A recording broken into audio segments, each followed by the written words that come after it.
პლაზმის წმენდა, როგორც რეალური საშუალება ძალიან ბევრი ჩივილების თუ დიაგნოზების ასალაგებლად, ჩვენი დღევანდელი პირდაპირ ეთერის თემა იქნება, ანუ ჩემ პირად Facebook გვერდზე შორნე დიშერაშვილი დღეს 15 მარტს 16 საათზე ჩამოგითვლით რამდენი ჩივილი და დიაგნოზები მეორე შეიძლება ალაგდეს უბრალოდ წმენდებით. ალერგია იქნება თუ აკნე,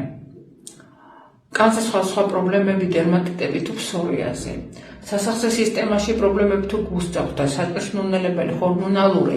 მოკლედ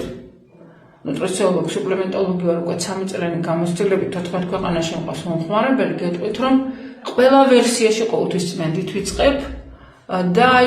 პირველივე ეტაპზეც კი, ანუ პირველი თვის ბოლოსაც კი ადამიანებიდან გამომდინარე რომ სიტუაციები იცვლება და არ მოგაჯანსაღებ ამედის, ხვდებიან რომ მართლა რეალური გზა არის. ასე რომ ვისაც გაინტერესებთ, შემომერდით საინტერესო ინფორმაციები გელით.